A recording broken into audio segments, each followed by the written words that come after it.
Why do you think it is important کہ آج کے دور میں جب 500 مسائل اور چل رہے ہیں دنیا کے اندر تو دین کی بات کیوں کی جائے اور اس کو امپورٹنس کیوں دی جائے دین کی بات؟ دیکھیے، دین کی بات کیوں کی جائے، اس سوال کا بہت ہی سادہ سا جواب ہے. کوئی فلسفیانہ، کوئی منطقی منہ شگافی، کوئی بہت بڑا جس کو آپ کہتے ہیں نقطہ نظر نہیں. بہت سادہ سا جواب ہے. وہ سادہ جواب یہ ہے کہ میں بطور انسان اس دنیا کے اندر جب حقائق کا سامنا کرتا ہوں تو میرے سامنے جو سب سے بڑی حقیقت گلی بازار میں رقصہ نظر آتی ہے وہ موت کی حقیقت ہے. موت ایک ایسی حقیقت ہے کہ جس کو کائنات کا کوئی شخص کسی سطح پر بھی جھٹلا ہی نہیں سکتا. یعنی اگر وہ جھٹلائے بھی تو وہ شخص خود حقیقت کی دنیا میں فراموش ہو جائے گا، چونکہ کچھ عرصے بعد وہ مر جائے گا. کوئی شخص اس دنیا میں موت کو نہ جھٹلا سکتا ہے، موت کا سامنا کرنے سے انکار کر سکتا ہے، موت کو ٹال سکتا ہے، موت کو شکست دے سکتا ہے، موت سے لڑ سکتا ہے. موت اس زندگی کی، اس دنیا کی سب سے بڑی حقیقت ہے. اگر موت اس دنیا کی سب سے بڑی حقیقت ہے، میں آپ کو دلچسپ بات بتاؤں. اکثر یہ ہوتا ہے، ہم لوگ چونکہ ایک زندگی میں جی رہے ہوتے ہیں، اندازہ نہیں ہوتا موت کے بارے میں. بھئی موت ہم یہ سمجھتے ہیں یار ابھی تو ہم جوان ہیں، میری عمر 28 30 32 سال ہوگی، آپ کی عمر 35 36 سال ہوگی، 60 70 سال کا وقت ہے، اس وقت دیکھیں گے 90 سال کا وقت ہو جائے گا. اندازہ نہیں ہوتا موت کے بارے میں کہ بھئی موت. مجھے پڑھتے رہتے تھے ہمیشہ ہم لوگ یہ موت کے بارے میں، قرآن بھی پڑھتے ہیں، حدیث میں بھی پڑھتے ہیں، روز پڑھتے ہیں، لیکن کبھی اس طریقے سے اندازہ نہیں ہوا تھا کہ یہ موت کیا چیز ہوتی ہے. میں ایک دفعہ کراچی میں اپنے والدین سے ملنے گیا ہوا تھا، ملیشیا سے. عید کا دن تھا اور عید کی نماز ہم پڑھ کے آئے تو والد صاحب کو فون آیا کہ ہمارے ایک عزیز کا انتقال ہو گیا. تو عید کا دن تھا، خوشی مسرت کا دن تھا. ہم نے کہا یار یہ تو دن بھی ایک طرح سے وہ ہو گیا، اور میں سفر پہ بھی آیا ہوا تھا گھر والوں سے ملنے. خیر طے یہ ہوا کہ جنازہ ان کا بہت دور تھا کراچی میں، وہاں نہیں جا سکتے ہم، لیکن ایک سرد خانے میں جہاں پر وہ میت آئے گی، ایدھی کا سپر ہائی وے پہ سرد خانہ تھا، وہاں چلے جاتے ہیں اور وہیں اعزہ اقربا سے مل لیں گے. عید کا دن تھا. تو میں والد صاحب کو لے کر چلا گیا وہاں پہ سپر ہائی وے پہ، اور وہاں پر جب ہم پہنچے اس مردہ خانے میں تو وہاں پر ایک شخص کھڑا ہوا تھا. میں مردہ خانے میں داخل ہوا تو وہ خالی پڑا ہوا تھا. تو میں نے اس سے کہا کہ بھائی عید کا دن ہے، آپ کا بھی دل چاہتا ہوگا لیکن کیا کرے، مجبوری ہے، تو میت آنے والی ہوگی، ہم بھی اس کا دیدار کرنے کے لیے آئے ہیں. تو اس نے کہا نہیں یہ تو میرا کام ہے، اور میں صبح عید کی نماز کے بعد سے اب تک کوئی 1.25 گھنٹے میں کوئی 42 کے قریب لوگوں کو غسل دے چکا ہوں. واو. جب اس نے کہا کہ 42 کے قریب لوگوں کو کراچی کا ایک سرد خانہ غسل دے چکا ہے ایک گھنٹے کے اندر، آپ سوچیں. تو میں نے اس سے پوچھا، میں نے کہا وہ کہاں ہیں وہ 42 لوگ؟ تو اس نے دروازہ کھولا تو آپ یقین جانے کہ وہاں پر وہ لاشیں پڑی ہوئی تھیں. اس دن مجھے یہ اندازہ ہوا کہ یار یہ موت کتنی بڑی حقیقت ہے.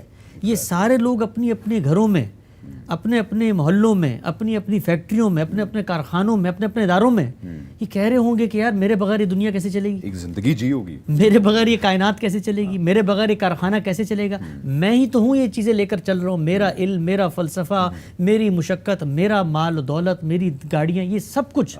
ان سب کچھ کو چھوڑ کے لمحہ لمحہ اگر آپ جائیے انٹرنیٹ پہ سرچ کیجئے، دنیا میں ایک دن میں ہزاروں کی تعداد میں لوگ رخصت ہوتے ہیں. انسانیت کا سب سے بڑا مسئلہ وہ موت کا مسئلہ ہے. اس مسئلے کو ہم اپنی آنکھوں سے اوجھل کر دیتے ہیں، اس مسئلے سے ہم دور ہو جاتے ہیں. جائیں کسی دن اس اسپتال میں جائیے، ICU وارڈ میں جائیے کسی قبرستان میں جا کے کھڑے ہو جائیے تو آپ کو پتہ چلے گا ہم میں سے چلتے پھرتے لوگ، صحت مند لوگ، کیسے کیسے جس کو آپ کہتے ہیں نجیب اور دانا اور گوہر اور الطاف اور فلسفے بکھارنے والے لوگ یوں منو مٹی کے نیچے پڑے ہوئے ہوتے ہیں. اور اتنے ناتواں یہ انسان ہے، آپ دیکھیں اتنا ناتواں انسان کہ انسان کیا کیا فلسفے گاڑتا ہے، کیا کیا باتیں کرتا ہے. میرے والد صاحب دل کے مریض ہیں، تو میں نے ایک دفعہ ان سے پوچھا، میں نے کہا کہ کبھی آپ کو زندگی میں بے بسی کا کبھی کوئی مشاہدہ ہوا؟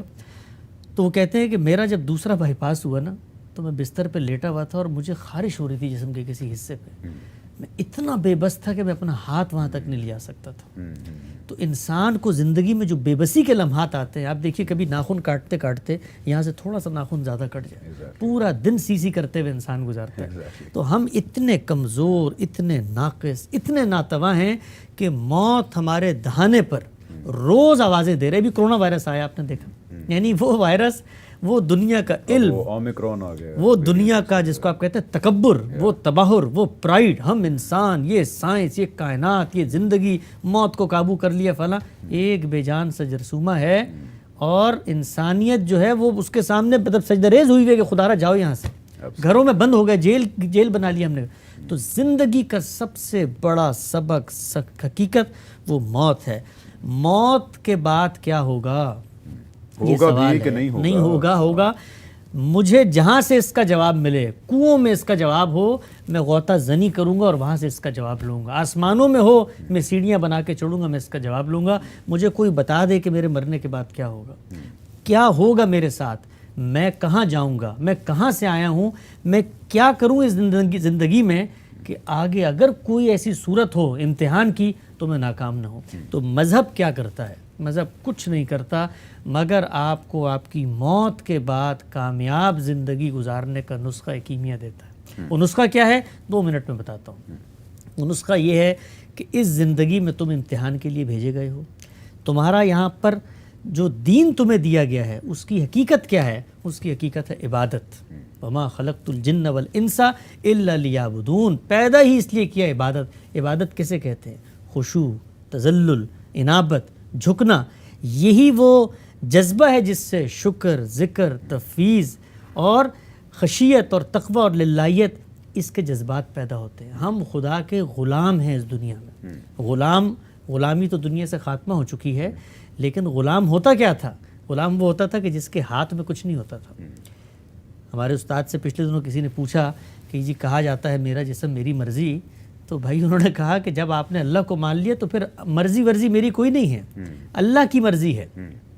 تو ہم نے دین کو جب قبول کیا تو دین نے ہمیں بتایا تم خدا کے غلام بن گئے ہو. اب تمہارا اور اس کا رشتہ کیا ہے؟ عبد اور معبود کا. ہم اس کے بندے ہیں. جو عبد ہوتا ہے وہ پھر اپنے آپ کو کسی کے حوالے کر دیتا ہے, سپرد کر دیتا ہے. اسی سے اسلام کی تعبیر بھی آئی ہے ٹو سرنڈر, کہ ہم اپنے آپ کو سپرد کر دیتے ہیں اس کے. یہ جب ہو جاتا ہے تو پھر اس کے بعد یہ عبادت اپنے مابعدت طبیعتی تصور میں ڈھل کے ایک نظام دیتی ہے. وہ نظام کیا ہے؟ وہ نظام ہے 2 چیزوں پر مشتمل, ایک کتاب اور ایک حکمت. کتاب کیا ہے؟ اللہ کی شریعت. اللہ نے انسان کو پیدا کیا, اس کی فطرت میں نیکی بدی الہام کی, لیکن زندگی کے بہت سارے ایسے امور ہیں جن میں ہم فیصلہ نہیں کر سکتے. تو اللہ کی عنایت دیکھیے, رحمت دیکھیے, نعمت دیکھیے کہ پہلا انسان جس کو پیدا کیا تھا اسی کو پیغمبر بنا دیا. خدا کی یعنی کہنا ہونا تو یہ چاہیے تھا نا, کوئی کہہ سکتا ہے بھائی فطرت پہ اعتماد کرتے, اس وقت فطرت کو تو کوئی خارجی تصورات نے آلودہ بھی نہیں کیا تھا, لیکن خدا نے پہلے شخص کو, پہلے انسان ہی کو پیغمبر بھی بنا دیا, اس لیے کہ وہ تمہیں نیکی کی تعلیم, جو تمہارے اندر جذبہ موجود ہے, وہ ٹھنڈا بھی ہو جاتا ہے, وہ مان بھی پڑ جاتا ہے. تم اپنے اختیار کے سوء استعمال کی طرف بھی جاتے ہو, تذکیر, یاد دہانی خدا کی طرف تمہیں لے کر جائے. کیوں؟ کیونکہ کل امتحان ہونا ہے. تو اس نے کیا کیا؟ ان معاملات میں قانون بھی دیا جن میں ہماری عقل کسی حتمی فیصلے تک نہیں پہنچ سکتی تھی. یہ آپ دیکھیے وراثت کے قوانین کیا ہیں, آپ اور معاملات دیکھیے, سود کے معاملات دیکھیے, بہت سارے ایسے معاملات ہیں جو مشتبہ ہو جاتے ہیں.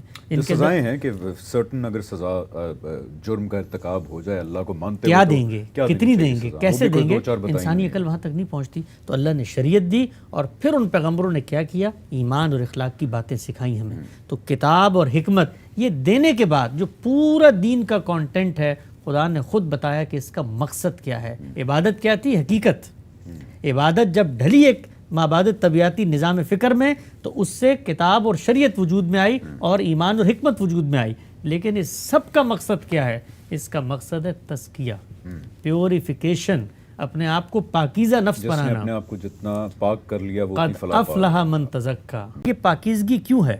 یہ پاکیزگی کیوں ہے؟ اس لیے کہ اللہ تعالیٰ پاکیزہ نفوس کو اپنی ابدی بادشاہت میں ایک حصہ دینا چاہتا یعنی ہوں۔ پاکیزگی وہ پری ہے جو جنت کی سٹیزنشپ کے لیے آپ کو ہر صورت میں چاہیے، کمپلسری ہے وہ۔ اب دیکھیں ہم پاکیزہ کیوں ہوں گے؟ اس لیے کہ عالم کا پروردگار وہ خود کتنا منزہ اور پاکیزہ ہے، وہ چاہتا ہے کہ اپنی ابدی بادشاہت میں ہمیں شریک کر لے، تو یہ کیسے ہو سکتا ہے کہ ہم آلودہ ہو کر اس جیسی پاکیزہ ہستی کے ساتھ کسی چیز میں شریک یعنی آپ میں تکبر کی آلودگی بھی ہو جائے، کچھ ایگو کی بھی ہو جائے، جھوٹ کی بھی آلودگی ہو جائے، بدکاری کی بھی ہو جائے، تو پھر آپ ایکسپیکٹ کریں کہ نہیں بیکاز میں ایک گھرانے میں بس پیدا ہو گیا ہوں جہاں پہ میرا نام مسلمان ہے تو مجھے جنت میں جانا ہی جانا چاہیے، تو وہ نہیں ہو سکتا۔